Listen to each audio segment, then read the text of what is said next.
Assalamualaikum dan salam sejahtera. Hari ini saya akan membentangkan soalan percubaan Negeri Sembilan, soalan SPM Sejarah, soalan percubaan SPM Sejarah Negeri Sembilan, kertas 2 2021.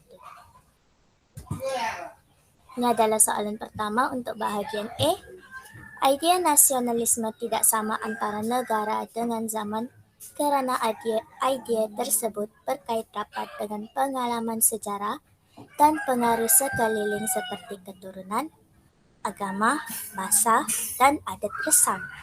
Persoalannya, apakah maksud nasionalisme? Sini dia ada sediakan, sebenarnya 12 fakta, sini ada macam miss sikit. Fakta 5, 22 kan? Dia sebenarnya ada 12 fakta. Fakta pertama adalah perasaan cinta yang mendalam terhadap bangsa dan negara. Kedua adalah semangat kebangsaan. Ketiga adalah sikap pendekatan berkaitan dengan perjuangan menentang penjajahan. Keempat pula adalah pembelaan terhadap bangsa atau negara. Kelima, gerakan untuk mencapai kebebasan politik, ekonomi, dan sosial daripada penguasaan asing. Keenam, kesetiaan seseorang hanya kepada negara atau bangsanya. Ketujuh, kesadaran dan ketegasan diri. Ke-8, menzahirkan suatu bangsa yang lebih tegap atau kuat, ataupun boleh berdiri di atas tapak kaki kita sendiri, atau mengambil tempat kita yang sebenar di sisi bangsa-bangsa yang lain yang tegap dan bersatu. Ke-9, menebus atau merebut atau merampas kembali hak mutlak bangsa kita. Ke-10, menubuhkan negaranya sendiri atau memindahkan kedaulatan kepada rakyat. Ke-11, kesetiaan kepada raja atau faham kebangsaan yang bersifat ketanah Melayuan. Dan yang terakhir adalah perjuangan orang Melayu mendapatkan kembali kedudukan unggul dalam negara sendiri. Okey, ini adalah contoh cadangan jawapan saya. Sebab dia 3 markah, saya ada bagi 3 juga dah silap. Silap saya. Nasionalisme adalah perasaan cinta dan negara yang mendalam terhadap bangsa dan negara. Selain itu, gerakan untuk mencapai kebebasan politik, ekonomi, dan sosial daripada penguasaan asing. Di samping itu, nasionalisme turut bermaksud semangat kebangsaan. Ini adalah soalan 1B. Bagaimanakah peranan agama menyumbang kepada kemunculan gerakan nasionalisme pada abad ke-20? So, ini dia tanya tentang peranan agama. Macam mana dia menyumbang pada gerakan nasionalisme pada abad ke-20? Poinnya adalah ada 6 fakta semuanya. Fakta pertama adalah pelajar yang melanjutkan pelajaran di Mesir. Kedua, terdedah dengan falsafah perjuangan gerakan Islah. Ketiga, pimpinan Sayyid Jamal al-Din al-Afghani atau Sheikh Muhammad Abduh ataupun Rashid Rida. Keempat, menyuruh umat Islam kembali kepada ajaran Islam yang sebenar. Yang ini berkait dengan gerakan Islah. Kelima, berpandukan Al-Quran dan hadis. Dan keenam, menentang imperialisme barat di negara Islam. Ini adalah contoh jawapan. Peranan agama menyumbang kepada kemunculan gerakan nasionalisme pada abad ke-20 kerana terdedah dengan falsafah perjuangan gerakan Islam. Selain itu, umat Islam diseru untuk kembali kepada ajaran Islam yang sebenar. Ajaran Islam tersebut berpandukan Al-Quran dan hadis. Seterusnya adalah soalan 1C. Semangat nasionalisme perlu diterapkan dalam kalangan warga negara Malaysia. Pada pendapat anda, apakah kesan sekiranya warga negara Malaysia tidak mempunyai semangat nasionalisme? So, sini dia tanya kesan kalau warga negara Malaysia ni tidak mempunyai semangat nasionalisme. Fakta yang diberi adalah 10. Mana-mana jawapan boleh pilih. Fakta pertama adalah politik negara tidak stabil. Kedua, berlakunya rasuah atau korupsi. Sama lah dua nih. Ketiga, keharmonian negara terjejas. Keempat, rakyat hidup dalam keadaan huru-hara. Kelima, rakyat berpecah belah. Keenam, kedaulatan atau kemerdekaan negara tergugat. Ketujuh, campur tangan kuasa asing. Kelapan, masyarakat akan hilang jati diri sebab orang macam kurang percaya sudah dengan negara sendiri. Kesembilan, minda akan mudah dijajah. Ini berkaitlah dengan campur tangan kuasa asing. Dan kesepuluh, terpengaruh dengan budaya luar atau asing ataupun barat. Ini adalah contoh cadangan jawapan. Pada pendapat saya, politik negara menjadi tidak stabil sekiranya warga negara Malaysia tidak mempunyai semangat nasionalisme. Selain itu, rasuah secara tidak terkawal turut berlaku dalam negara kita. Hal ini menyebabkan keharmonian negara terjejas. Di samping itu, kedaulatan negara juga tergugat sekaligus memudahkan campur tangan kuasa asing untuk berlaku. Beralih kepada soalan yang seterusnya, yaitu soalan kedua. Serangan tentera Jepun bermula di Tanah Melayu pada 8 Disember 1941, manakala di Sarawak dan Sabah bermula pada 16 September 1941. Persoalannya, apakah tujuan kedatangan Jepun ke negara kita? Oke, ini adalah jawabannya. Mana-mana boleh pilih, semuanya sama juga. Satu markah untuk semua satu nih. Fakta pertama adalah memenuhi keperluan ekonomi. Kedua adalah mengeksploitasi sumber bahan mentah. Ketiga, tanah Melayu pengeluar utama biji timah atau getah atau emas atau biji besi atau arang batu dan bauksit. Yang keempat adalah keperluan perindustrian. Kelima, Miri atau Lutong di Sarawak menjadi sasaran utama untuk dapatkan sumber minyak. Maksudnya yang Miri dengan Lutong tuh disitulah sumber utama minyak. Keenam, sebahagian rancangan membentuk kawasan lingkungan kesemakmuran Asia Timur Raya. Ketujuh, kepentingan strategik ketenteraan. Kedelapan, kedudukan negara kita yang strategik. Ini termasuk dalam sini. Yang ini termasuk dalam sini. Kesembilan, di hujung semenanjung Tanah Melayu terletak pangkalan tentera laut British. Dan yang terakhir pula adalah penting untuk buka laluan penguasaan telaga minyak di Sumatera. Ini adalah contoh cadangan jawapan. Tujuan kedatangan Jepun ke negara kita adalah untuk memenuhi keperluan ekonomi negara Jepun. Selain itu, mengeksploitasi sumber bahan mentah yang ada di Tanah Melayu. Seterusnya, jelaskan dasar pentadbiran Jepun di 2E. Oke, yang ini nih soalan nih dia macam merujuk ke soalan tadi, tapi di sini dia ada bagi 25 fakta, so saya akan baca set semua. Fakta pertama adalah melaksanakan pentadbiran tentera Jepun. Kedua, peringkat awal Tanah Melayu digabungkan dengan Sumatera. Ketiga, tujuannya membentuk kawasan pertahanan khas di Singapura. Keempat pula adalah Tanah Melayu dan Sumatera diasingkan pada tahun 1944. Kelima, Tanah Melayu ditadbir oleh pasukan tentara Jepun yang ke-29 yang berpusat di Taiping. Keenam, Tanah Melayu dikenali sebagai Malai Baru atau Melayu Baru. Ketujuh, pentadbiran Singapura diasingkan. Kelapan, Singapura dikenali sebagai Shonanto. Ini bahasa Jepun ya, Shonanto nih, atau Pulau Cahaya Selatan. Kesembilan, Perlis, Kedah, Kelantan, Terengganu di bawah pentadbiran Thailand.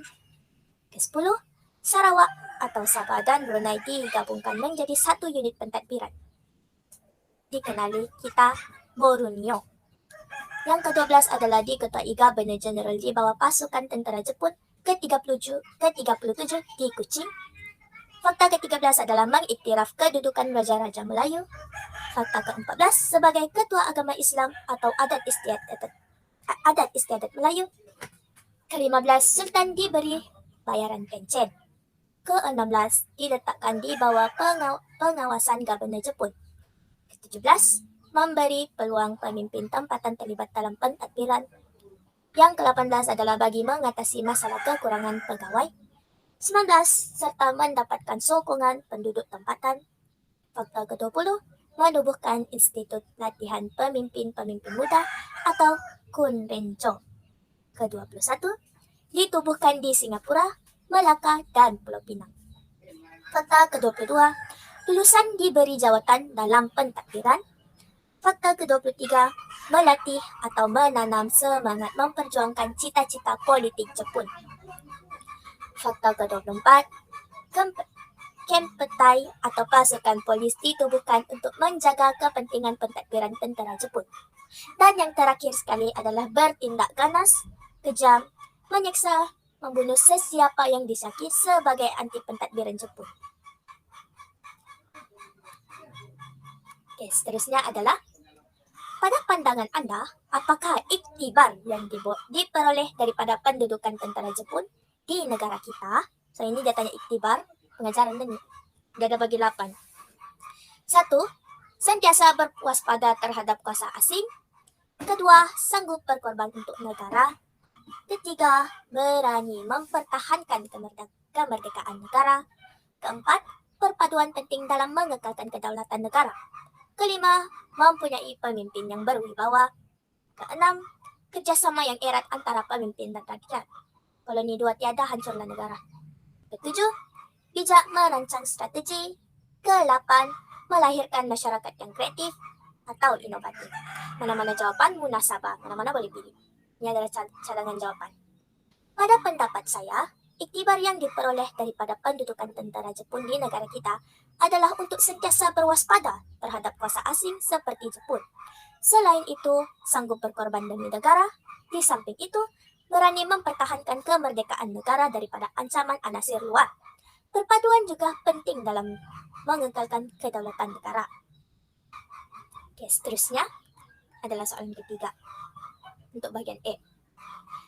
Kerjasama antara kerajaan persekutuan dengan kerajaan negeri penting untuk memastikan segala usaha pembangunan dapat memberikan manfaat demi kesejahteraan rakyat di seluruh negara. Nyatakan bidang kuasa. Mungkin ini adalah bidang-bidang yang kuasa tuh. Ni persekutuan je kan? Bidang kuasa senarai persekutuan. Ni senarai. Bidang kuasa maksudnya senarai persekutuan. Saya lupa letak jawapannya. Itu jawapan lah tu. So, mana-mana pun boleh kan ni cikgu? Maksudnya kalau persekutuan ini sahaja 1 hingga 8, tapi negeri lain dari inilah. So, contohnya kalau negeri apa cikgu? Kalau negeri soal tanah, parit, ya. Oh, okey. Yang lebih kecil lah peruntukan keuangannya. Yang ini Okey. semua senarai persekutuan. Okey, seperti yang cikgu cakap tadi, ini adalah untuk persekutuan saja. Yang senarai negeri dia lebih kecil peruntukannya untuk bidang kuasanya. Okey, yang ini mana-mana boleh pilih untuk senarai persekutuan. Seterusnya, soalan B. Jelaskan kerjasama sosioekonomi antara kerajaan persekutuan dan kerajaan negeri dalam pembangunan tanah. Terdapat 9 fakta. Okay, fakta pertama adalah kerjasama peringkat awal kemerdekaan tertumpu kepada pembangunan pembukaan tanah baharu. So mereka cuma lebih tertumpu kepada pembangunan pembukaan tanah baharu. Fakta kedua adalah pembangunan in situ. Fakta ketiga adalah menekankan pembangunan fizikal desa. Keempat adalah seperti menyediakan kemudahan asas, rumah rakyat, pusat atau pertubuhan ekonomi desa. Fakta kelima pula adalah Kerajaan Persekutuan menubuhkan Federal Land Development Authority atau lebih dikenali sebagai FELDA, Lembaga Kemajuan Tanah Persekutuan. Fakta keenam, untuk mengurus atau menyalur bantuan keuangan kepada kerajaan negeri. Fakta ketujuh, menubuhkan Federal Land Consolidation and Rehabilitation Authority, dikenali sebagai FELCRA singkatannya, Lembaga Penyatuan dan Pemulihan Tanah Persekutuan. Kedelapan adalah untuk menyatukan, memulihkan, membangunkan tanah kerajaan negeri terbiar. Yang terakhir pula seperti segitiga jengkah atau Felda Endau. Okey, ini contoh yang kerajaan negeri terbiar yang dipulihkan, dibangunkan. Pagi lah baru makan obat. Sana. Ini adalah contoh cadangan jawapan. Kerjasama sosioekonomi peringkat awal kemerdekaan antara kerajaan persekutuan dengan kerajaan negeri tertumpu kepada pembangunan tanah baharu. Selain itu, kerjasama tersebut memberi tekanan kepada pembangunan fizikal desa.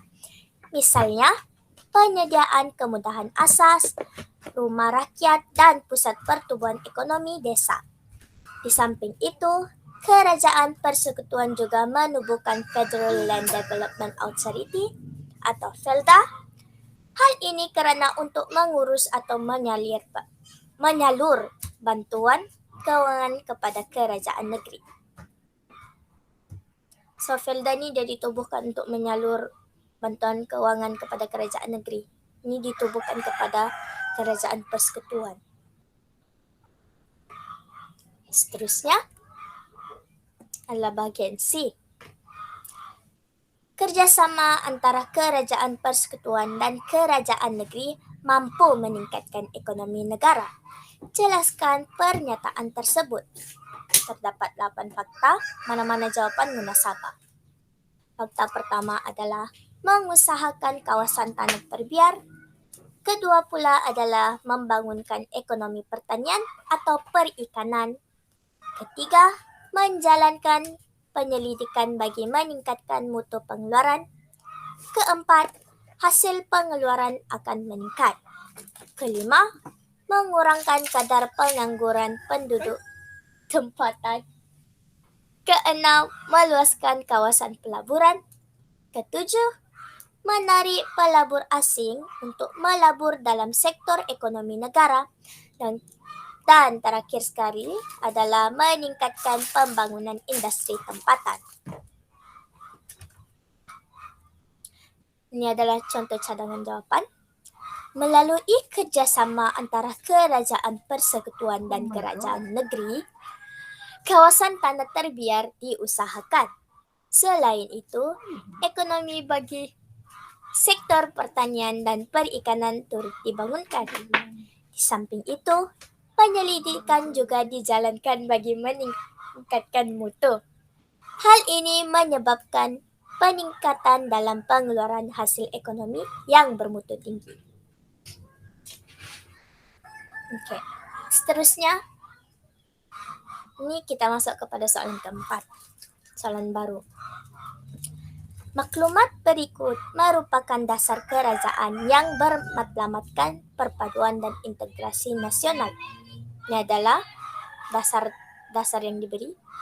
Dasar kebudayaan kebangsaan dan Akta Bahasa Kebangsaan. Persoalannya, nyatakan prinsip utama dasar kebudayaan kebangsaan. So, dia tanya saya prinsip utama untuk dasar kebudayaan kebangsaan.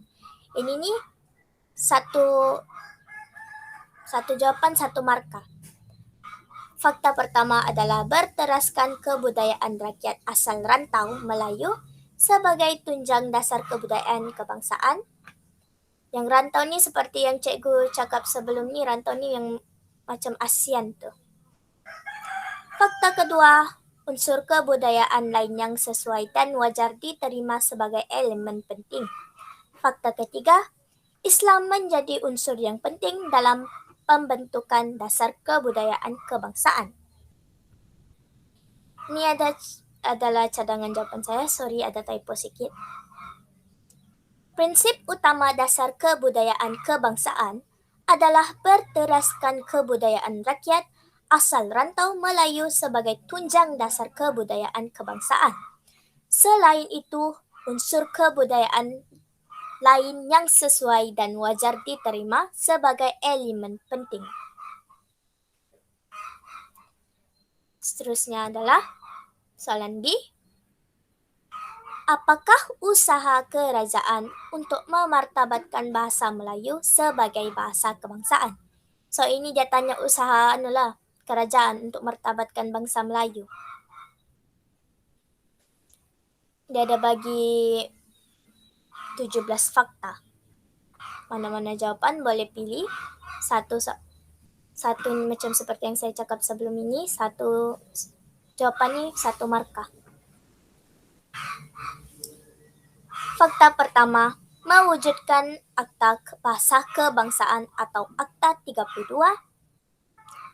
Kedua pula adalah alat untuk memupuk perpaduan. Yang ketiga, bahasa rasmi pentadbiran. Keempat, digunakan sepenuhnya di mahkamah pada tahun 1990. Kelima, memperkasakan bahasa Melayu dalam bidang pendidikan. Keenam, dijadikan bahasa pengantar dalam sekolah menengah kebangsaan. Ketujuh, Sekolah Alam Shah atau Sekolah Seri Putri atau College Sultan Abdul Hamid.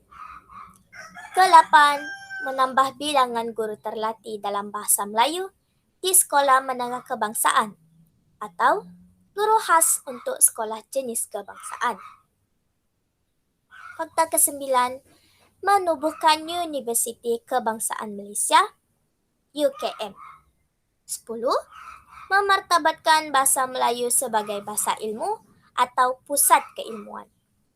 Fakta ke-11, memperkenalkan pengajian dalam pelbagai jurusan atau bidang kursus dalam bahasa Melayu. 12, menubuhkan Institut Bahasa, Kesusasteraan dan Kebudayaan Melayu IBKKM atau Institut Alam dan Tamadun Melayu ATMA ATMA. Fakta ke-13, menubuhkan Dewan Bahasa dan Pustaka DBP yang selalu kita guna untuk BM tu. Ke-14, mengembangkan aktiviti bahasa atau sastra sebagai medium memupuk perpaduan. Ke-15, menerbitkan buku, majalah, risalah atau menganjurkan seminar, bengkel dan pelbagai kempen. Fakta ke-16, mengadakan bulan atau minggu bahasa. Dan terakhir sekali adalah melaksanakan slogan Bahasa Jiwa Bangsa. Oke, beralih kepada soalan yang seterusnya. C.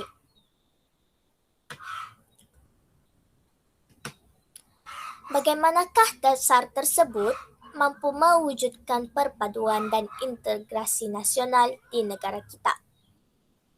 So ini dia tanya pula macam mana yang dasar tadi tu mampu mewujudkan perpaduan dan integrasi nasional di negara kita. Dia ada bagi 8 jawapan, mana-mana jawapan munasabah. Jawapan pertama, bahasa Melayu sebagai bahasa utama atau bahasa kebangsaan atau bahasa perantaraan.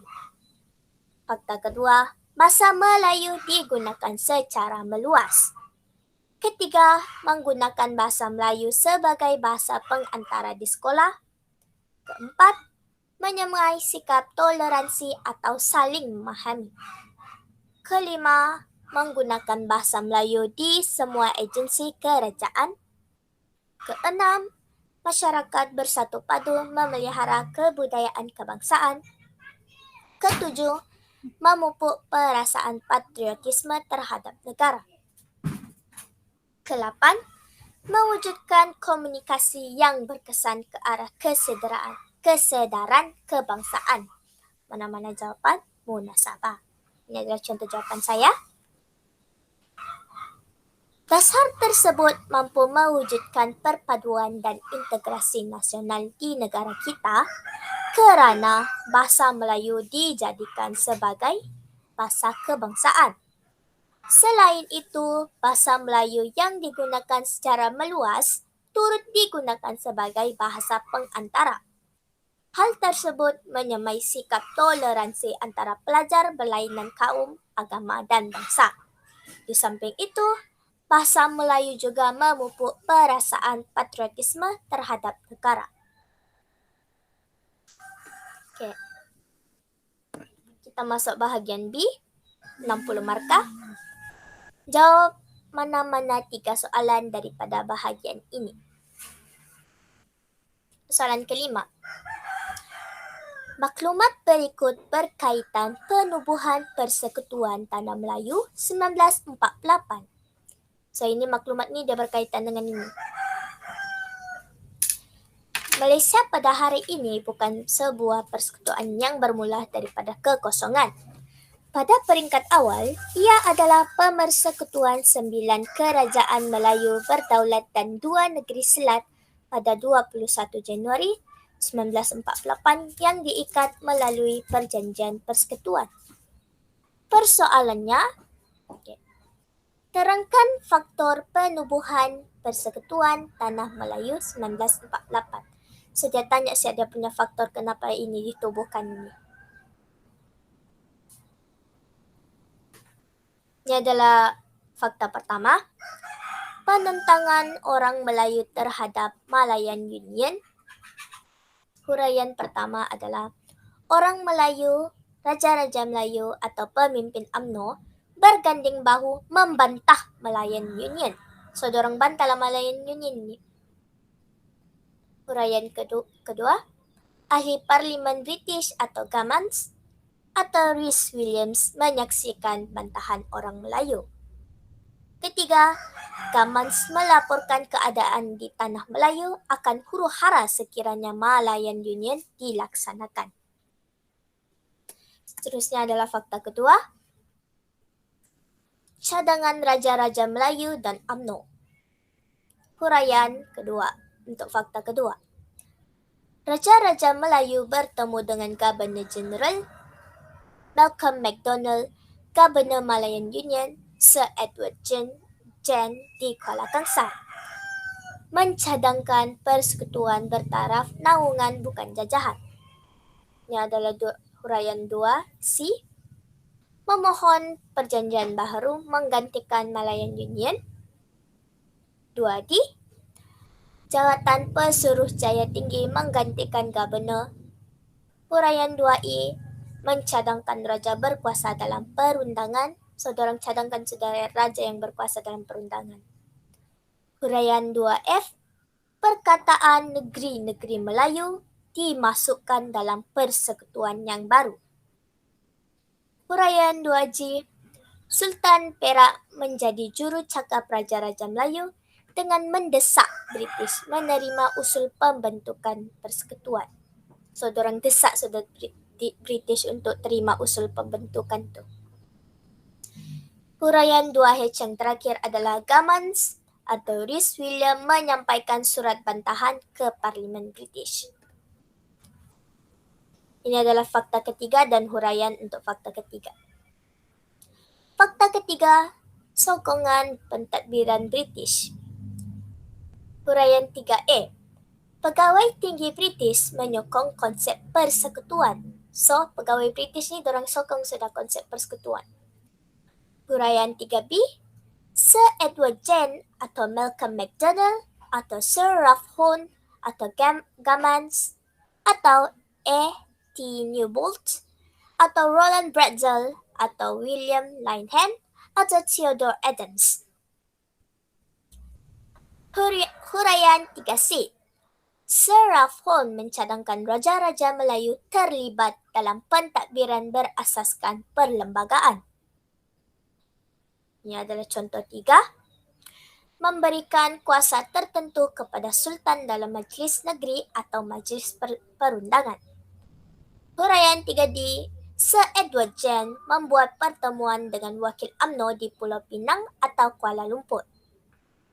Huraian 3I memberi peluang kepada Dato' On atau Raja-Raja Melayu untuk mengemukakan cadangan balas.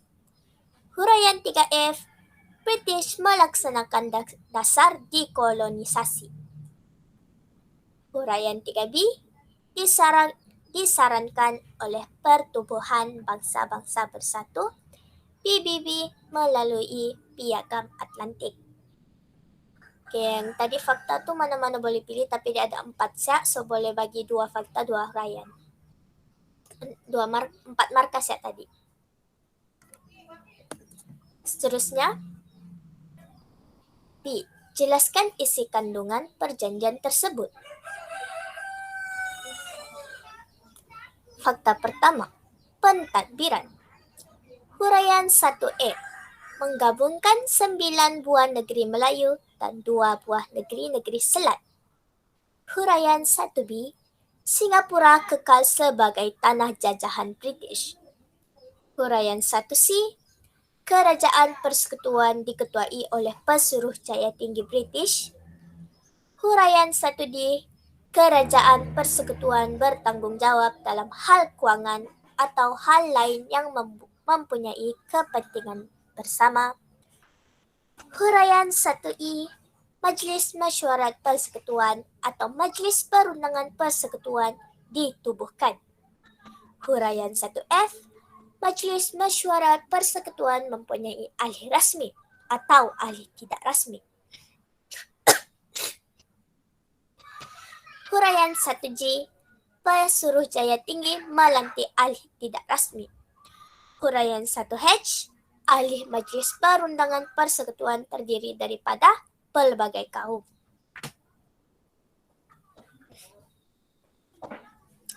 Fakta kedua adalah kuasa Raja-Raja Melayu. Ini yang berkaitan dengan perjanjian tu, berkaitan kuasa Raja-Raja Melayu. Huraian 2E, Majlis Raja-Raja dibentuk untuk memberi pandangan. Huraian 2B, Sultan berkuasa di peringkat negeri. So, Sultan ni dia cuma berkuasa di peringkat negeri. Huraian 2C, bertanggungjawab mengesahkan undang-undang yang diluluskan oleh Dewan Perundangan Negeri. Beralih kepada fakta ketiga, perundangan. Huraian 3E, Majlis Perundangan Persekutuan diketuai oleh Pesuruhjaya Tinggi. Huraian 3B, Persekutuan dalam hal ehwal luar atau ketenteraan awam, kehakiman, perdagangan, komunikasi, atau percukaian. Dan yang seterusnya adalah rang undang-undang perlu diperkenan oleh Majlis Raja-Raja atau Raja-Raja Melayu. Dan untuk isi yang terakhir, fakta keempat, kewarganegaraan. Huraian 4E, secara kuat kuasa undang-undang. Jus soli hanya untuk rakyat raja dan rakyat British. Pemohon yang lahir di luar negeri ayahnya mestilah rakyat raja atau rakyat British. Huraian 4D, rakyat raja atau mereka yang serasi memahami adat resam, bertutur bahasa setempat, boleh memohon melalui mana-mana undang yang dikuatkuasakan. Okey, kewarganegaraan dilakukan secara pendaftaran dan lahir di Persekutuan Tanah Melayu dan bermastautin selama 15 tahun daripada tempoh 20 tahun dari hari permohonan. Dan untuk huraian yang terakhir adalah mempunyai tingkah laku yang baik, tiada rekod jenayah, menguasai bahasa Melayu dan bahasa Inggeris, bersetuju taat setia kepada Persekutuan Tanah Melayu. Jika yang mana-mana ni bermasalah, so maksudnya tidak boleh untuk mendaftar kewarganegaraan. Sekejap ya, Cik. Cikgu tambah sikit. Kalau ni si Oce hanya bagi kan, jadi hanya bagi fakta huraian. Jadi kalau kita menjadikannya esei senang sajalah. Kamu hanya tambah wacana-wacana saja kan. Kata hubung. Dalam isi kandungan perjanjian tersebut yang pertama ialah dalam soal pentadbiran. Di mana 9 buah negeri Melayu, contohlah macam itu ya, telah digabungkan dan 2 buah negeri Selat. Jadi yang penting kita tahu isinya ya. Okey, jadi cikgu rasa tak ada masalah juga kan? Okey, boleh teruskan Oce. Okey, cikgu. Okay. Seterusnya adalah soalan C. Ini bagian esei juga. Persekutuan Tanah Melayu 1948 berjaya mewujudkan kerjasama kaum dan membentuk identiti negara. Beri penjelasan anda. So dia minta penjelasan untuk berdasarkan yang pernyataan yang dia beri tadi. Ini adalah untuk aras 1. So maksudnya kalau aras 1 ni pengetahuan dan pemahaman terhad, jawapan secara umum.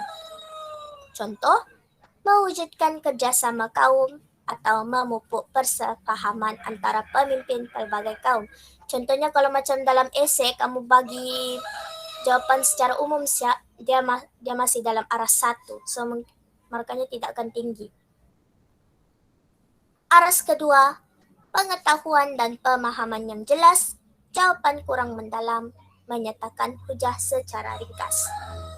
Contohnya ini jawapan juga lah, cuma dia masih dalam aras 1 jawapan untuk yang soalan ini.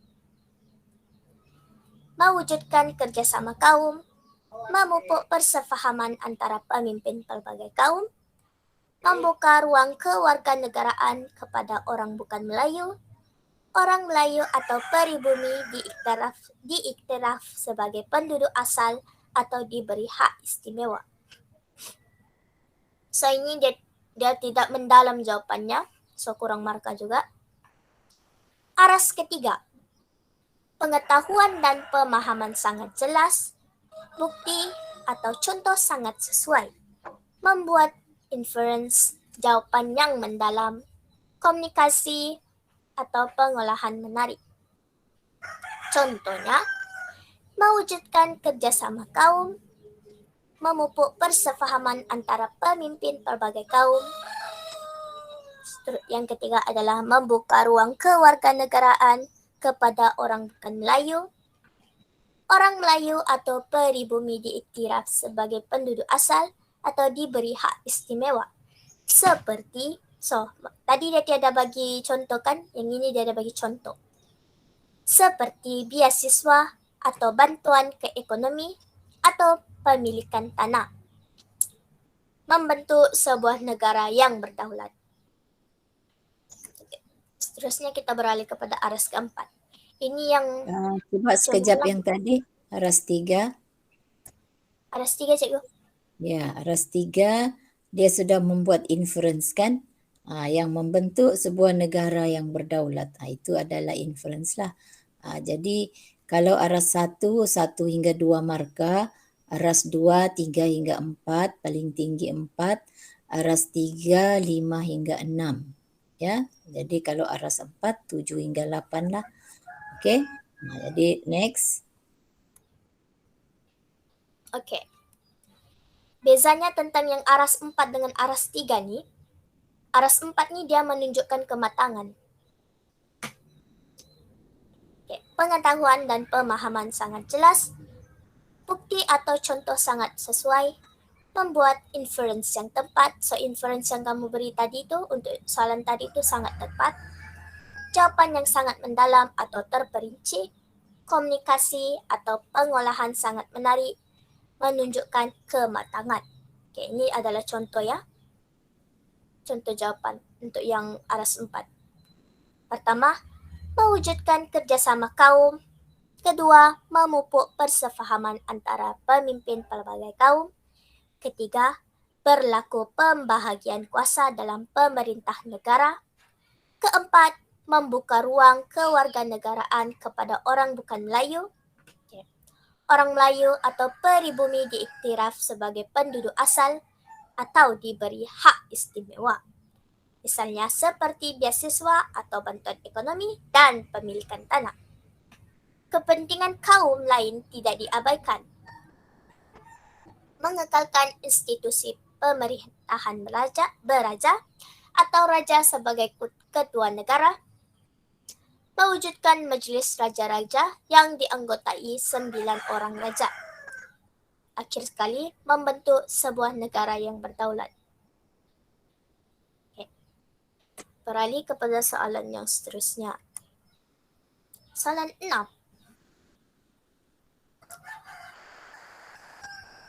Pilihan raya diadakan Sekejap, Cik, yang balik tadi tu 4. Sorry ya.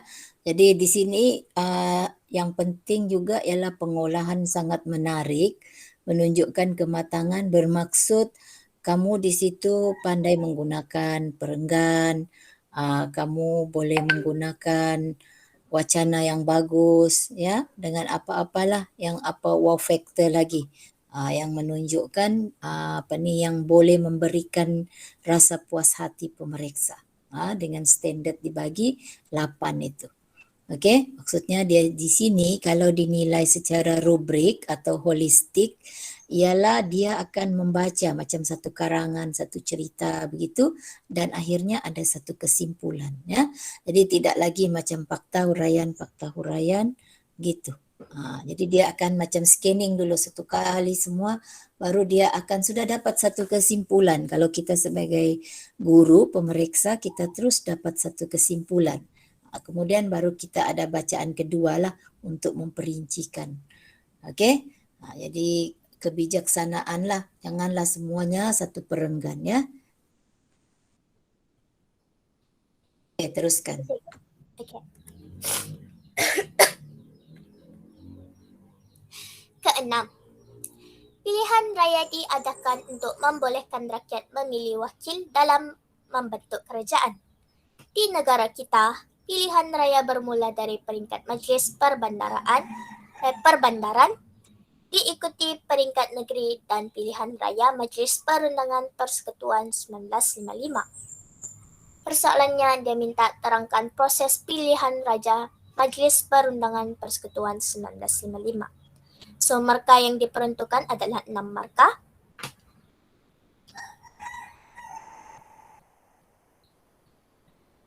Okay, ini adalah dia punya jawapan. Fakta pertama, penubuhan Suruhanjaya, penentuan sempatan kawasan. Kedua pula adalah berjaya membentuk 52 kawasan pilihan raya pada 26 April 1954. Meluluskan rang undang-undang bagi membolehkan pilihan raya diadakan pada bulan Ogos 1954. Pendaftaran pengundi mulai 18 Oktober 1954 di seluruh tanah Melayu atau Terengganu bermula 29 Oktober 1954. Penamaan calon pada 15 Jun 1955. Kempen pilihan raya selama 45 hari. So, maksudnya dia punya kempen pilihan raya ni dia 45 hari berlangsung.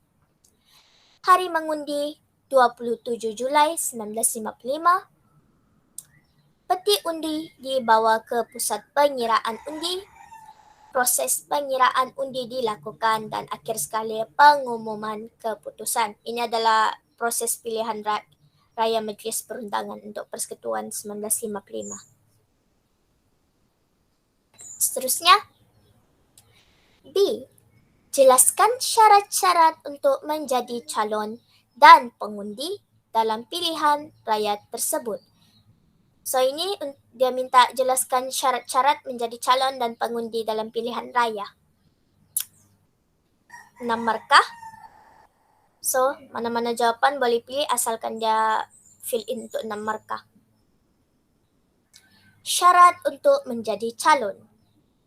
Fakta pertama, warga negara Persekutuan Tanah Melayu. Kedua, mestilah berumur 21 tahun ke atas. Tinggal di Persekutuan Tanah Melayu dalam tempoh 12 bulan sebelum hari penamaan calon. Kelima, berpengetahuan dalam bahasa Inggris, dan berpengetahuan dalam bahasa Melayu. Seterusnya adalah syarat untuk menjadi pengundi. Warga negara Persekutuan Tanah Melayu mestilah berumur 21 tahun ke atas. So kalau 21 tahun ke bawah ni tak boleh jadi pengundi. Tapi sekarang lainnya sudah. Tinggal di Persekutuan Tanah Melayu dalam tempoh 6 bulan terdahulu. Pengundi yang tinggal dari tarikh 17 Oktober 1954 28 Oktober 1954 bagi negeri Terengganu. Okey, yang mana-mana yang ini ni sudah syaratnya ditemui boleh layak memohon sebagai pengundi. Seterusnya, C. Soalan esei. Sejauh manakah pilihan raya penting dalam sistem demokrasi di negara kita? So dia tanya, betapa pentingnya pilihan raya ni dalam sistem demokrasi di negara kita. So macam tadi ada 4 aras. Saya akan beritahu siaplah dia punya contoh jawapan sebab kamu tahu sudah kan yang maksud aras 1, 2, 3, 4 tu. Untuk aras 1, contoh jawapan adalah Okey baca yang keempat sejaklah. keempat. Okey cikgu. Okey. Ini adalah jawapan untuk yang aras 4 yang paling full sudah, yang esei yang paling okey, paling tepat. Contoh, dapat memilih wakil yang berintegriti. Kedua, pemimpin yang mempunyai jati diri yang teguh. Boleh menggunakan hak mereka untuk menentukan tampuk pemerintahan negara. Seperti memilih wakil atau adun dalam Dewan Rakyat. Selain itu, memberi peluang yang adil kepada rakyat. Di samping itu, mengambil bahagian dalam politik tempatan, mendidik pemimpin agar bertanggung jawab apabila diberikan mandat atau kuasa, menjamin pemerintahan yang adil dan seksama. Setiap individu akan dilindungi kedudukannya. Okay, ini inference sudah yang paling terakhir. Memastikan amalan demokrasi diamalkan dengan baik. Soalan seterusnya. Soalan ke-7. Ini adalah petikan yang diberi. Kedudukan yang di Pertuan Agong satu-satunya jawatan unik di dunia. Yang di Pertuan Agong dipilih Majlis Raja-Raja dalam kalangan 9 Raja Melayu bagi tempoh 5 tahun. Sekaligus tidak memegang jawatan itu seumur hidup seperti raja lain di dunia. Institusi yang di Pertuan Agong sangat signifikan bagi rakyat kerana ia disanjung tinggi dan berperanan penting dalam kestabilan politik, ekonomi serta sosial negara. Ia bukan hanya bersifat seremonial dan rubber stamp. Sebaliknya, institusi tertinggi berdasarkan perlembagaan bagi mengetuai Persekutuan Malaysia. So, soalannya, dia minta jelaskan fungsi Majlis Raja-Raja Melayu. 4 markah diperuntukkan, so 4 cak boleh. So mana-mana jawapan, 4 jawapan boleh dipilih. Untuk jawapan yang pertama, mempunyai kuasa dalam sistem raja berperlembagaan. Kedua, bertindak menggunakan budi bicara dalam melaksanakan fungsinya. Ketiga, memilih yang di Pertuan Agong atau timbalan yang di Pertuan Agong. Keempat, bersetuju atau tidak bersetuju sebarang undang-undang yang memerlukan persetujuan Majlis Raja-Raja. Kelima, memberikan nasihat berkaitan dengan pelantikan jawatan tertentu. Fakta keenam, menjadi rujukan dalam perubahan dasar berhubung dengan kedudukan istimewa orang Melayu atau Bumi Putra di Sarawak, Sabah atau kepentingan sah kaum lain.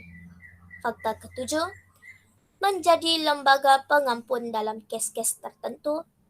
Kelapan, memperkenankan perubahan persempadan negeri setelah mendapat perkenan Raja Negeri berkenaan. Dan yang terakhir sekali pula adalah memperkenankan pindaan perlembagaan bagi perkara-perkara tertentu. Ini adalah semuanya adalah fungsi majlis raja-raja. Seterusnya, soalan B. 8 markah diperuntukkan. So dia ada bagi 4 fakta. Lebih. Dia ada bagi 12 fakta. Mana-mana fakta dengan huraian boleh pilih. Soalannya, huraikan bidang tugas yang di Pertuan Agung dalam pemerintahan negara kita. So yang fakta ni semua ni, dia adalah bidang tugas yang di Pertuan Agung dalam pemerintahan negara kita. Ini dia punya bidang tugas. Fakta pertama, kuasa eksekutif. Huraiannya adalah bertindak mengikut nasihat jemaah menteri. Fakta kedua, melantik Perdana Menteri atau jemaah menteri. Melantik seseorang ahli Dewan Rakyat yang pada budi bicara, baginda mendapat kepercayaan sebilangan besar ahli Dewan Rakyat sebagai Perdana Menteri. Baginda dengan nasihat Perdana Menteri melantik menteri atau timbalan menteri daripada ahli Dewan Rakyat atau Dewan Negara. Fakta ketiga, pelantikan jawatan penting. Melantik Peguam Negara, Panglima Angkatan Tentera, dan Ketua Audit Negara. Huraian 3B, melantik ahli Suruhanjaya, Pilihan Raya, ahli Suruhanjaya Polis, dan sejumlah ahli dalam Majlis Angkatan Tentera. Fakta keempat, ketenteraan merupakan pemerintah tertinggi dalam Angkatan Tentera Malaysia. Huraian 4B, Baginda dibantu oleh Majlis Angkatan Tentera yang bertanggung jawab di bawah kuasa Baginda bagi pemerintahan, tata tertib, pentadbiran Angkatan Tentera, dan perkara yang bersangkutan dengan gerakan tentera. Fakta kelima, diplomatik. Melantik diplomat Malaysia ke luar negara. Menerima menghadap diplomat asing sebelum mereka menjalankan tugas di Malaysia. Fakta keenam, kuasa perundangan.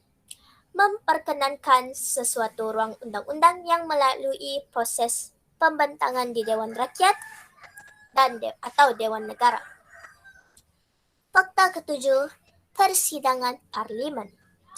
Mempunyai kuasa memanggil parlimen bersidang atau berkuasa memberhentikan atau membubarkan parlimen.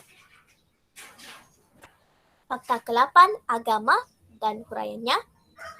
Merupakan ketua agama Islam di negeri Baginda sendiri, wilayah Persekutuan, Melaka, Pulau Pinang, Sarawak, dan Sabah. Ketua agama Islam di negeri lain ialah Sultan atau Raja yang memerintah negeri masing-masing. Fakta ke-9, hak dan keistimewaan. Huraiannya, bertanggung jawab menjaga serta melindungi kedudukan istimewa orang Melayu, Bumi Putra di Sarawak dan Sabah. Seterusnya, bertanggung jawab melindungi kepentingan sah kaum yang lain. Fakta ke-10, membuat pengisytiharan darurat. Pengisytiharan darurat dibuat setelah Baginda memastikan kebenaran wujudnya keadaan mengancam keselamatan awam atau ekonomi negara.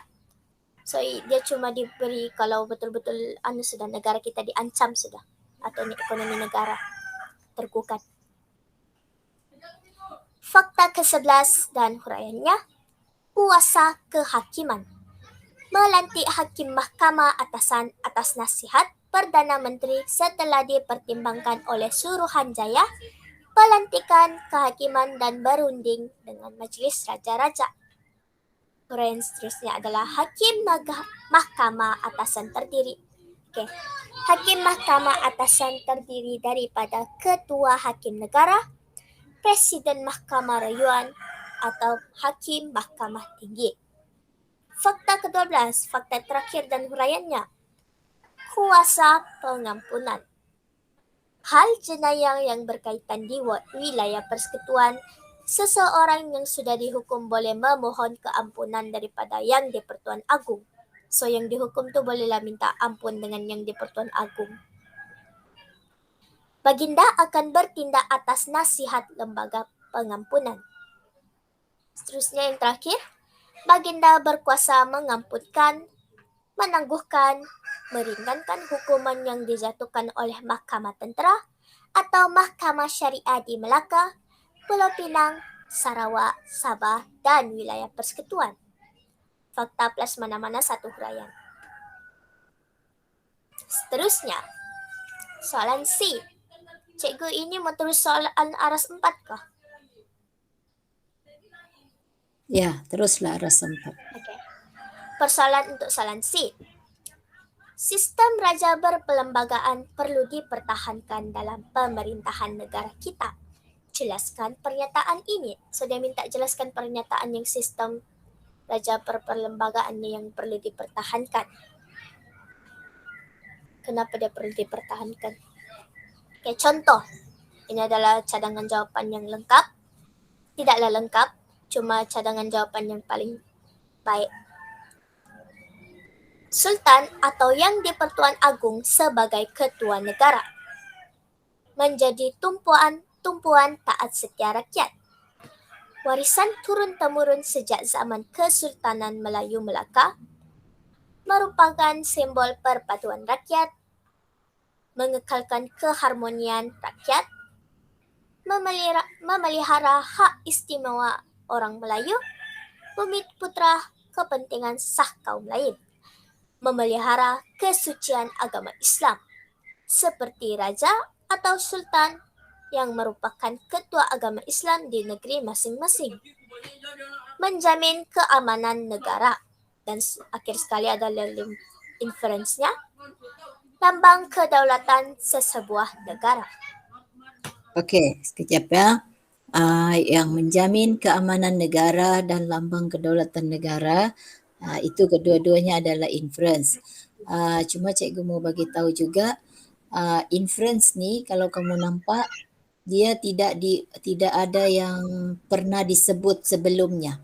Ya, maksudnya kamu memberi satu kesimpulan dengan memberikan satu iti yang baru ataupun macam rumusan kamu bahawa raja perperlembagaan itu perlu dipertahankan dengan memberi satu hujah yang betul-betul satu rumusan kepada apa yang kamu cakap di atas.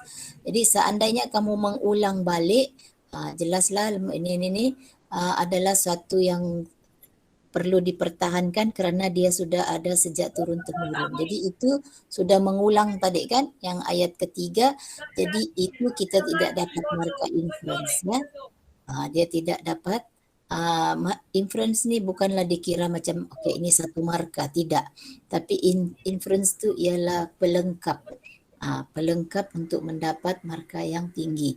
Jadi ya, kata kuncinya di sini jangan ulangi ayat yang di atas untuk dijadikan inference. Dia kena satu yang baru sebagai kesimpulan. Okey, yang menjamin keamanan dengan lambang kedaulatan tu, itulah sebabnya kita perlu mempertahankan. Jelaslah begitu kan? Faham kan tu? Okey. Teruskan. Seterusnya, soalan ke-8. 4 markah. Soalannya, pembentukan Malaysia memperlihatkan kerjasama tokoh dari Persekutuan Tanah Melayu, Sarawak, Sabah dan Singapura. Kesepakatan antara semua pihak ini berjaya melahirkan sebuah negara yang gah dan masyhur dari segi politik, ekonomi dan sosial. Persoalannya, jelaskan idea pembentukan Malaysia oleh penduduk tempatan. Okey, ini dia minta penjelasan idea untuk pembentukan Malaysia yang diberi oleh penduduk tempatan. Fakta pertama, jawapan pertama adalah majalah Al-Imam. Uraiannya, menggesa penyatuan raja atau orang Melayu dalam pendidikan.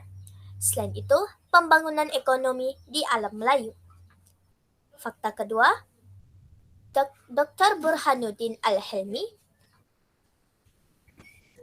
Uraiannya memperjuangkan konsep Melayu Raya bersama tokoh nasionalis Ibrahim Haji Yaakob, Harun Aminur Rashid, Ahmad Bois Taman, Ishak Haji Muhammad atau dikenali sebagai Pak Sako.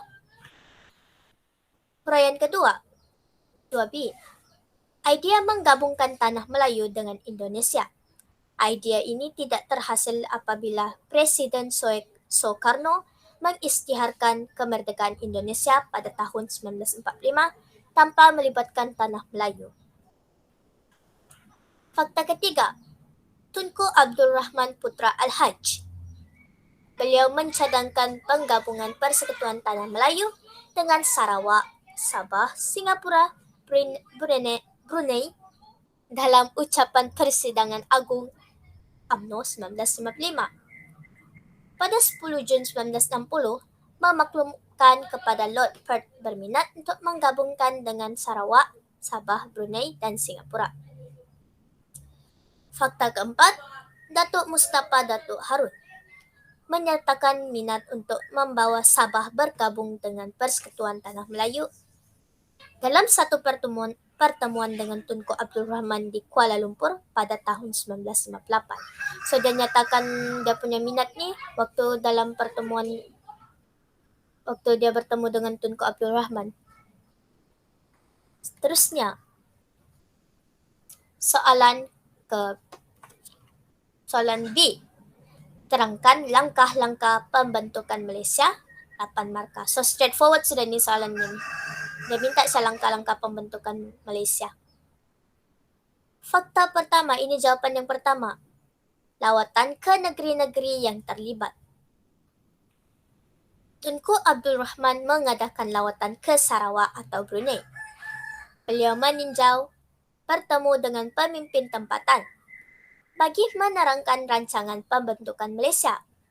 Kerajaan Persekutuan Tanah Melayu mengatur lawatan pemimpin Sarawak, Sabah ke Persekutuan Tanah Melayu. Datuk Bandar Abang Haji Mustafa atau Temenggung juga anak Barieng, Donald Stephens, Datuk Mustafa Datuk Harun meninjau kemajuan di Persekutuan Tanah Melayu. Lawatan Tunku Abdul Rahman ke Sarawak atau Sabah. Rombongan Dr. Burhanuddin Al-Helmi, Kafar Babah ke Sarawak atau Sabah. Seterusnya, menunjukkan kesepakatan ahli politik di Tanah Melayu. Akhir sekali untuk fakta kedua, huraian fakta kedua, menjelaskan gambaran sebenar tentang rancangan Malaysia. Fakta pertama. Fakta kedua. Penubuhan Jawatan Kuasa Setia Kawan Malaysia, JSKM, mengadakan mesyuarat sebanyak 4 kali. So, dia punya mesyuarat ni diorang adakan sebanyak 4 kali. Lokasinya adalah di Jesselton, Kuching, Kuala Lumpur, Singapura. Dia untuk meyakinkan penduduk Sarawak dan Sabah tentang pembentukan Malaysia. Menyediakan ruang perbincangan, kata sepakat dan kata sepakat. Mengumpulkan pandangan tentang pembentukan Malaysia. Uraian 2F, menyebarkan maklumat berkaitan dengan Malaysia. Memupuk aktiviti yang penghebahan dan mempercepat pembentukan Malaysia. Mendedahkan perkembangan kemajuan dalam pentadbiran atau projek pembangunan di Persekutuan Tanah Melayu. Uraian 2I, terdiri daripada wakil pemimpin dari Persekutuan Tanah Melayu, Singapura, Sarawak atau Sabah.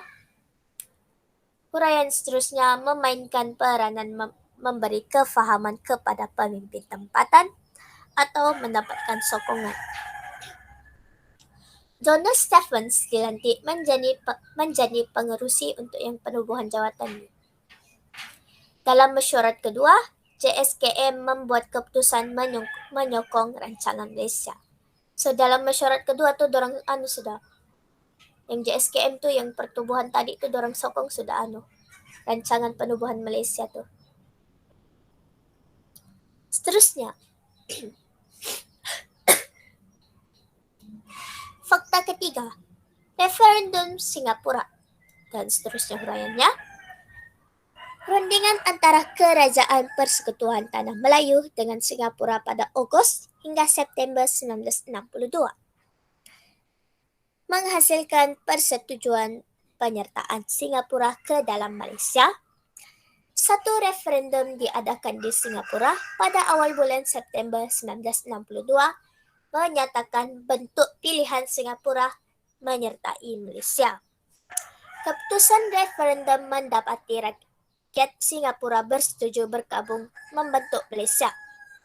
Syarat yang ditetapkan oleh Kerajaan Singapura dan Persekutuan Tanah Melayu. Keputusan ini membolehkan Singapura menyertai Malaysia. Fakta keempat, Rundingan London. Rundingan berhubung pembentukan Malaysia di London pada bulan November 1961 antara Kerajaan Persekutuan Tanah Melayu dengan British. Ini rundingan yang berlaku, pihak yang terlibat. Kedua-dua kerajaan bersetuju menubuhkan sebuah Suruhanjaya bagi meninjau reaksi penduduk Sarawak dan Sabah. Fakta kelima, Suruhanjaya Cobalt. Dan huraiannya mengandungi wakil yang dilantik oleh Kerajaan British atau Wakil Persekutuan Tanah Melayu. Dipengerusikan oleh Lord Cobalt. Ahli terdiri daripada Sir Anthony Abel, Sir David Watterson, Muhammad Ghazali Shafie, Wong Pao Ni. Melawat 35 pusat, 20 pusat lawatan di Sarawak, 15 pusat lawatan di Sabah. Suruhanjaya Cobalt menyerahkan laporan kepada Kerajaan British dan Persekutuan Tanah Melayu pada Jun 1962. Dalam laporan tu menyatakan 2/3 penduduk menyokong pembentukan Malaysia.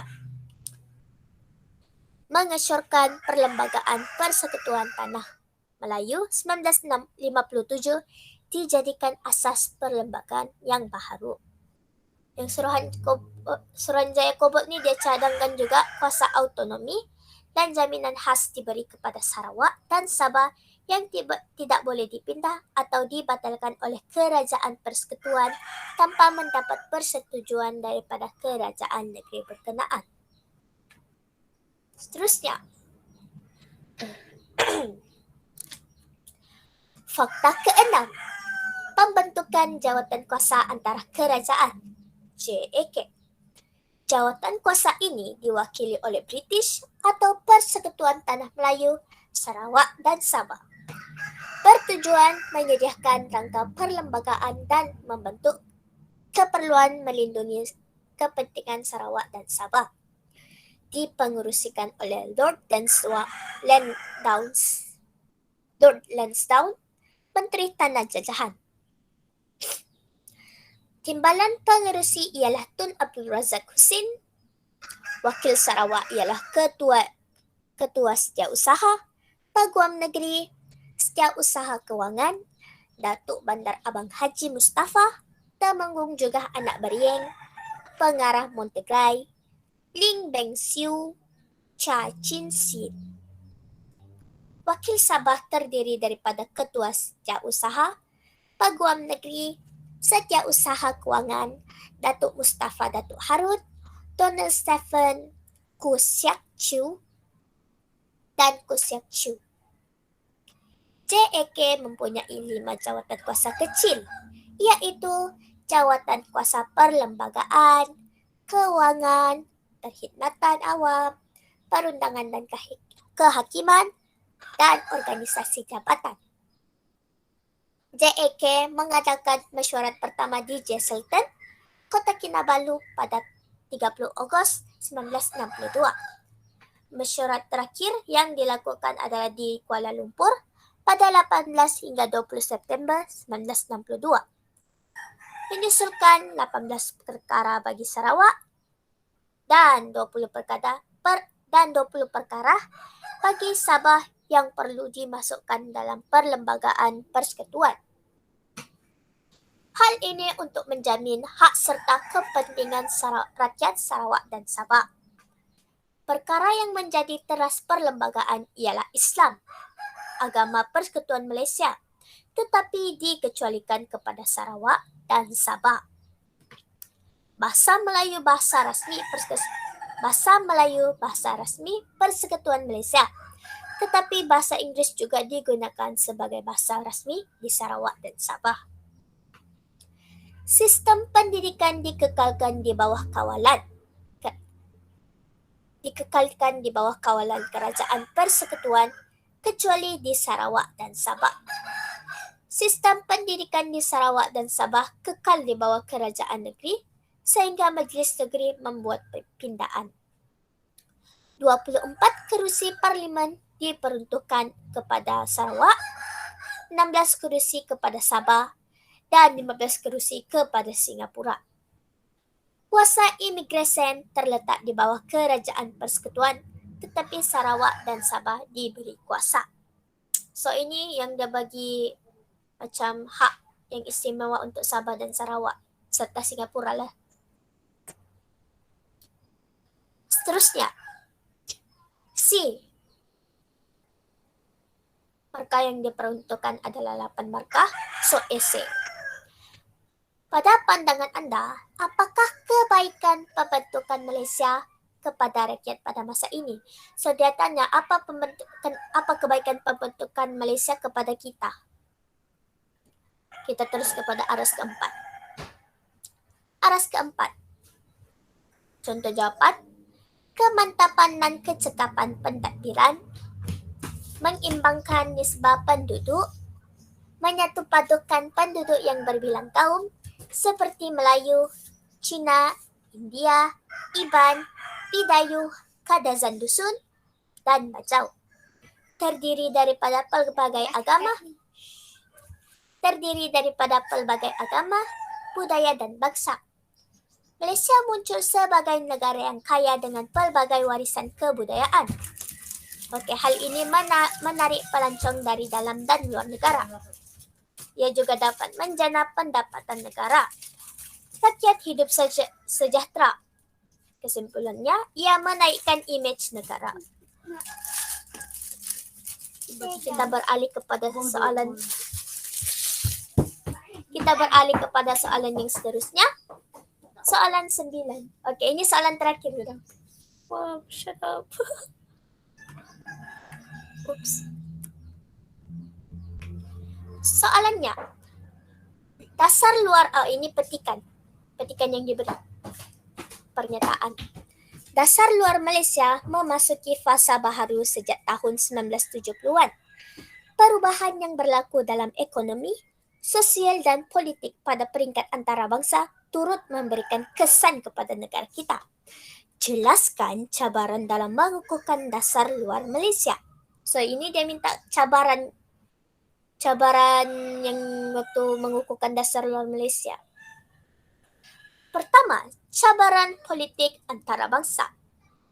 Mengamalkan dasar berkecuali dengan negara luar tanpa mengira ideologi. Menjalinkan hubungan dengan negara Cina melalui lawatan oleh Tun Abdul Razak Husin. Fakta kedua, cabaran politik serantau. Peluasan komunis di Indochina menyebabkan rantau Asia Tenggara tidak stabil. Berlaku kebanjiran pendatang asing Vietnam di Asia Tenggara. Malaysia turut terkesan dengan perkembangan tersebut. Malaysia menggerakkan usaha menyokong sidang kemuncak ketua-ketua negara ASEAN di Bali dan Indonesia. Oke, yang terakhir untuk fakta kedua, membincangkan pergolakan di Indochina atau masa hadapan rantau Asia Tenggara. Fakta ketiga, cabaran ketiga adalah cabaran keselamatan dan pertahanan. Perjanjian antara Malaysia dengan Britain, Anglo-Malaysian Defence Agreement (AMDA) ditamatkan. Malaysia Anglo-Malaysia Defence Agreement AMDA ditamatkan.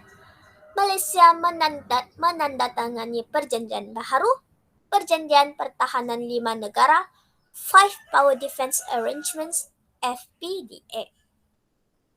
Melibatkan Malaysia, Singapura, Britain, New Zealand, dan Australia. Malaysia memperoleh bantuan teknikal, latihan bersama, memperkukuh pertahanan atau keselamatan melalui FPDA.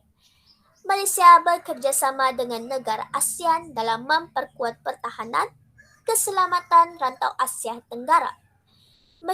Mesyuarat Menteri-Menteri Pertahanan ASEAN diadakan bagi membincangkan kerjasama ini. Malaysia menandatangani perjanjian sepadan dengan Thailand bagi menangani isu keselamatan. So, Malaysia dia tanda tangan perjanjian sempadan dengan Thailand supaya dorang untuk tangani isu keselamatan sebab Malaysia kan borderlandnya dengan Thailand. Seterusnya, fakta keempat, cabaran keempat adalah cabaran pembangunan ekonomi. Wujud dominasi negara maju. Bagi menentukan harga komoditi biji timah, getah, hasil minyak, dan gas negara, Malaysia menjadi anggota Pertubuhan Antarabangsa, International Tin Council, OTC, Majlis Timah Antarabangsa, General Arrangement on Tariffs and Trade, GATT, Perjanjian Umum Tarif dan Perdagangan. Malaysia mendesak agar harga barangan dapat dikawal, bagi membolehkan Malaysia memperoleh hasil daripada minyak atau gas. Malaysia menubuhkan Petronas untuk membangunkan sektor minyak atau gas negara. Perjanjian berkongsi pengeluaran cari gali dan kemajuan perusahaan minyak antara Petronas dengan ESSO. Seterusnya soalan B. Malaysia mempunyai peranan penting dalam Persatuan Negara-Negara Asia Tenggara, ASEAN. Bincangkan. So dia minta bincangkan peranan penting Malaysia dalam Persatuan Negara-Negara Asia Tenggara, ASEAN. Jawapan pertama, mengisytiharkan zon aman, bebas dan berkecuali ZOPFAN, ZOPFAN, menjalinkan hubungan dengan China, menjadikan ASEAN sebagai platform terpenting untuk mengisytiharkan perubahan dasar luar negara pada peringkat serantau atau global, mendapatkan pengiktirafan daripada kuasa besar, misalnya Amerika Syarikat, Rusia, dan China. Ini adalah contoh kuasa-kuasa yang besar. Fakta kedua, jawaban kedua adalah penyelesaian konflik serantau. Malaysia terlibat menyelesaikan konflik politik yang berlaku di Indochina, ancaman komunis atau pelarian di Vietnam dan Kemboja. Menyeru kuasa besar tidak campur tangan dalam isu di Vietnam. So, Malaysia ni dia suruh kuasa besar ni tidak campur tangan dalam isu Vietnam. Menyelesaikan isu di Kemboja melalui pilihan raya pada tahun 1993. Mengantar pasukan pengaman di bawah Pertubuhan Bangsa-Bangsa Bersatu, PBB, atau dikenali sebagai misi UNTSC. Fakta ketiga, jawapan ketiga adalah kerjasama ekonomi. Memulakan projek industri ASEAN AIP pada tahun 1978. Berjaya menghasilkan pengeluaran baja urea di Indonesia 1948, Malaysia pula pada tahun 1986. Mengeluarkan baja fosfat dan kuprum di Filipina. Seterusnya menghasilkan serbuk soda di Thailand. Selain itu, mempromosikan atau menyokong konsep integrasi ekonomi ASEAN, mewujudkan satu pasaran tunggal ASEAN yang bebas, penggunaan mata wang ASEAN, meningkatkan perdagangan antara negara ASEAN atau skim keutamaan perdagangan SKP. Dan akhir sekali, menawarkan pemotongan cukai ke atas pelbagai jenis produk keluaran negara anggota ASEAN. Fakta keempat, kerjasama sosial melalui penubuhan Pertubuhan Menteri-Menteri Pendidikan Asia Tenggara. SIAMO, SIAMEO yang kita ikut last time tuh. Simio. SIMIO.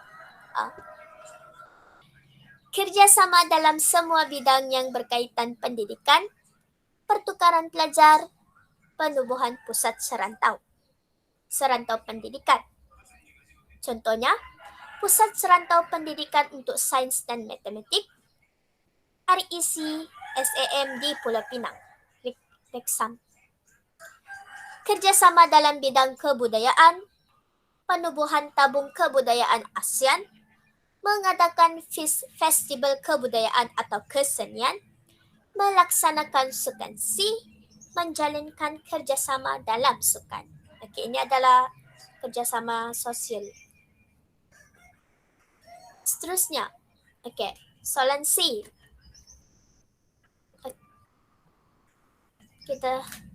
Soalan C. Kebijaksanaan pemimpin berjaya memperkukuh dasar luar negara kita. Ulas pernyataan ini. Markah yang diperuntukkan adalah 8 markah. Okey, ini adalah soalan yang terakhir sudah. Kita terus kepada aras keempat. Ini adalah contoh untuk jawapan. Saya sudah buat yang full untuk yang terakhir. Ini contoh cadangan jawapan saya. Kebijaksanaan pemimpin berjaya memperkukuh dasar luar negara kita kerana ia memelihara kepentingan negara dalam pelbagai aspek seperti politik, ekonomi dan sosial. Wujud kestabilan dalam pelbagai aspek tersebut. Hal ini kerana pemimpin yang cerdik mampu mencari cara untuk menarik pelabur asing untuk melabur di negara kita dalam pelbagai sektor ekonomi. Misalnya sektor pertanian, perindustrian, dan perdagangan. Selain itu, pemimpin yang bekerja sama dengan pihak luar menggalakkan pertukaran idea yang bernas atau ilmu dalam meningkatkan prestasi negara kita. Di samping melakukan pertukaran teknologi yang tak canggih dengan negara-negara yang maju, misalnya negara Jepun. Melalui perkara tersebut, kekurangan tenaga kerja mahir turut dapat diatasi. Masyarakat yang inovatif dapat dilahirkan sekaligus meningkatkan produktiviti negara. Hal ini juga dapat menjana kemakmuran dan sumber ekonomi negara. Di samping itu, pemimpin yang berwawasan sudah tentu akan mengadakan kerjasama dan bertolak ansur dengan pemimpin luar. Persepakatan yang diadakan dapat membuatkan hubungan negara kita dengan negara luar menjadi lebih erat. Kesimpulannya, mempunyai pemimpin yang bijaksana dapat mengekalkan kedaulatan negara kita dengan lebih lama. Okey, tamat. Itu saja daripada saya. Sekian, terima kasih. Sekejap. Nampak tak? Kesimpulannya tu kalau kamu lebih bagus, kamu buat satu perenggan asing ke bawah. Ya? Asing ke bawah, cikgu. Ya, kesimpulannya. Sebab dia cuba sekarang enter. Boleh tu, terus enter. Tak Tekan boleh, di, cikgu. tak boleh tekan di situ. Terus. Tak boleh. Oh, So, ini sudah PDF. Oh, okey. Jadi di situ ya, kesimpulannya tu nanti kasih dia sendiri ya, perenggan sendiri. Supaya dia lebih jelas lagi lah. Okey, jadi layaklah dapat aras 4 ya. Begini semua ada kematangan, contoh, pengolahan.